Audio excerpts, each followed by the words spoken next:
Enzo Recto, kalaban ang katiwalian at kasinungalingan, kakampi sa katotohanan at kabutihan. So ano ang epekto naman nun sa impeachment trial? Madidelay ba yung impeachment trial with what is happening now? Hindi madidelay. Meron ng calendar at itong calendar ay napag-usapan ng mga senator judges.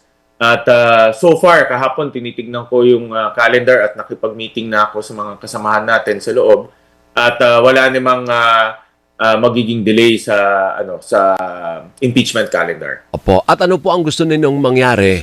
Kayo ang magpipreside o yung i-invoke ninyo yung binago ninyong patakaran na pwedeng mag-elect among yourselves kung sino magpipreside sa hearing?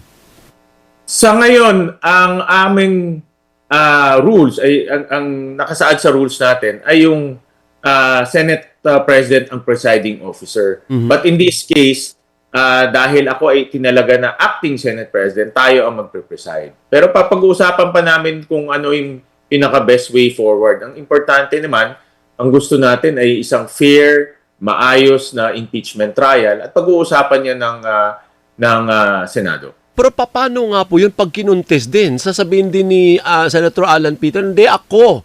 Ako yung magpipreside. Eh di may kaguluhan na naman ulit kayo. Sabi ni Senator Loren kahapon, ako. Hindi ako nagre-resign. Ako pa rin ang Senate President pro tempore.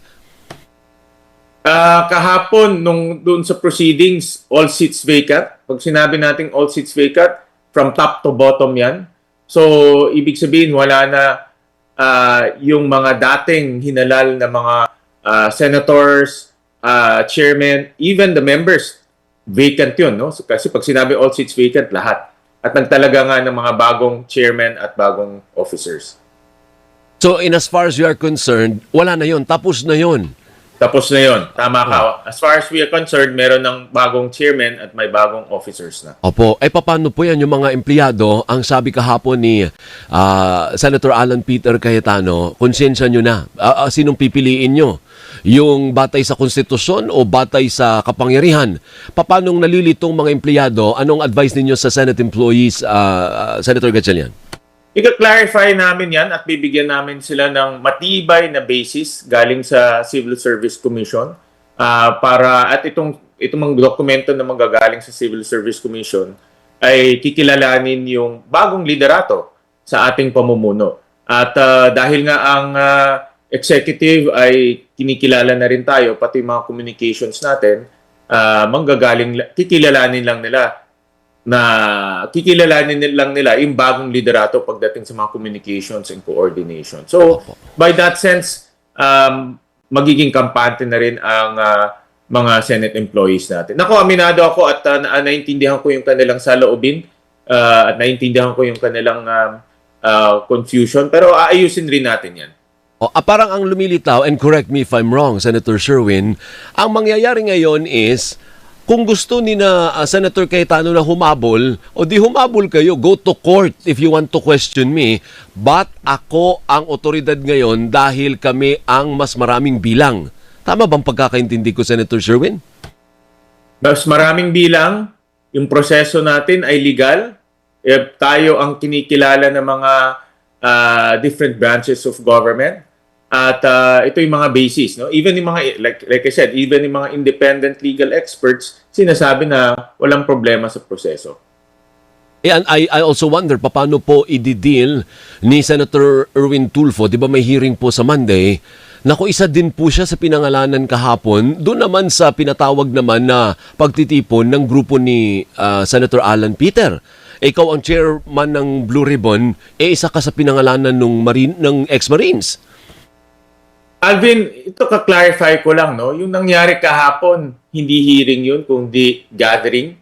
At yun ay dahil senador yung mga kaharap at pinapayagan naman yung senador pumasok sa loob ng building, ay, of course, opisina nila yun, ay nakapasok sila sa loob ng building. Pero yung pagtitipon na yun, hindi yun hearing. No? Yun ay, para sa akin, isang gathering.